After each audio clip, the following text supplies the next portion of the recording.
The gang phenomenon in Los Angeles has inspired an entire generation to grab a rag, get strapped, and represent their clique. Movies such as Boys in the Hood, Menace to Society, and Colors have given mythical status to the Los Angeles gang scene. But what exactly are these street soldiers fighting for? What does it mean to be a Crip or a Blood? And where did it all come from? Fez hits the deck and finds out the real deal from OGs and experts that were there from the beginning. Be good out there. Alejandro Alonso is a leading authority on Los Angeles gangs and the founder of StreetGangs.com. He's been researching and documenting LA street gangs for the past 10 years. Statistically, there are about 1,000 individual street gangs in Los Angeles County. In terms of Bloods and Crips, there's about 275 Blood and Crip gangs.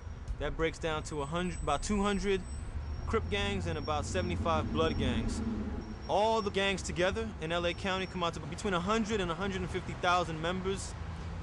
And in terms of homicides, in 2002, there was a little over 650 gang-related murders in the city of LA, not the county of LA, just the city of LA. The origins of the Crips and the Bloods, that goes back to about 1969, 1970, and it developed out of the political era of the 1960s locally in Los Angeles. And it pretty much all began as a resurgence of the old gangs from the 50s when the political power structure and the black leadership in LA was pretty much decimated, assassinated, killed off, and left a power vacuum for young kids to organize again. And what developed out of that were the Bloods and the Crips around 1969-70. Well, we didn't really have the mindset of the Black Panthers because we didn't really feed the people like the Panthers did. You know, we were community-based and backed, and what we wanted to do was help the community. But we couldn't help the community because they had said that we were organized crime. Said that we were just bad to the bone. We were gangsters. So we never did get a chance to prove to anybody that we had good inside of us. Only thing they heard about was how many drive-bys and how many guns and how much dope we had. So they never gave us a chance to figure out what was good about gangs.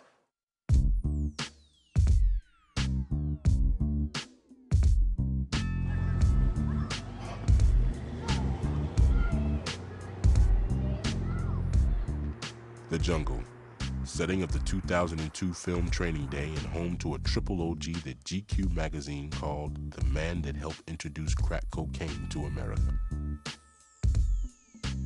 I had the unexpected pleasure of being titled 10 Most Wanted Gang Leader in South Central Los Angeles.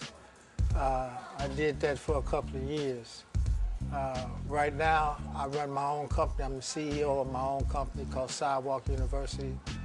I've been shot 4 times, stabbed twice, had more fights than Mike Tyson, and never got paid for none of them. None. So I've been there, done that. You want to know the real about what the real is? Then come talk to the real. I'm going to tell you the real. Where we at right now is Baldwin Village.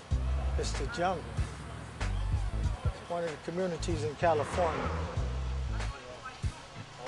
All blood. This is a blood sanctuary. Bloods come here to hang out. The Bloods handshake is like this. It's like this, and like this. Yeah, so it's 2 fingers out, and then these 2 fingers together.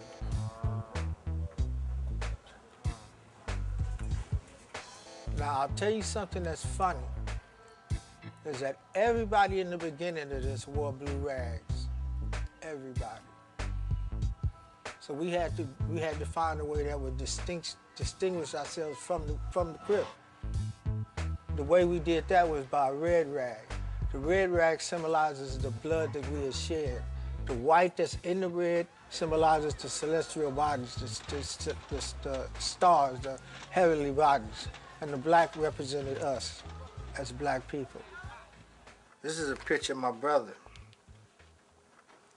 He's from the opposite gang. He's from Harlem Crips, which is our arch enemies. But they, you know, I always thought that there was a difference between Bloods and Crips. There's no difference. There's no difference at all. The only difference there is that Crips wear blue and Bloods wear red. But the cultural thing and everything else is basically the same.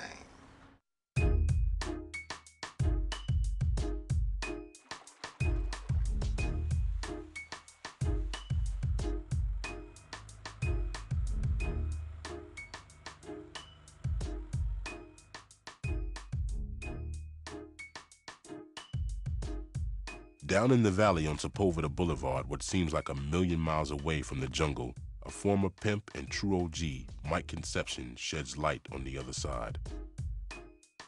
Confined to a wheelchair as a result of a shooting over a $38 gambling debt, he knows all too well how senseless the game can be. Yeah, I'm Mike Conception. I'm from West Side, you know, West Side of LA and stuff. You know, I'm one of the OG Crips, you know what I mean, from way back in '69, one of the guys who created it. Raymond Washington kind of single-handedly started what I call the Cribs, C-R-I-B-S, not C-R-I-P-S, in '69, late '69, early '70. And then Jamel Barnes and Stanley Williams continued this Crib identity, but then it started to change into this Crippin' around '72, '73. But there were other guys that were there in the beginning, like Batman Davis, Mike Conception. Raymond and them, they was in another a gang called the Avenues. They left the Avenues, you know, because of a certain situation, and they just started calling themselves the Crips. You know what I'm saying? You know, I don't remember no reason or no why they started calling themselves the Crips. Everybody coming up with their own assumption, but I know that at the time that we started and got it formed and made it into what it is today, it wasn't no reason, it just was a name.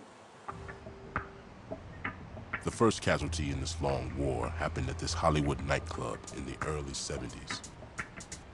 Well, the first gang killing among this resurgence that started around '69, '70 was in 1972 when Robert Bilal was killed at the Hollywood Palladium over his leather coat when about 20 up-and-coming Crip members physically assaulted him for his coat, and subsequently he died from the physical assault the following day. And the biggest murder that happened was a guy named Robert Ballou. And when Robert Ballou died, getting stumped to get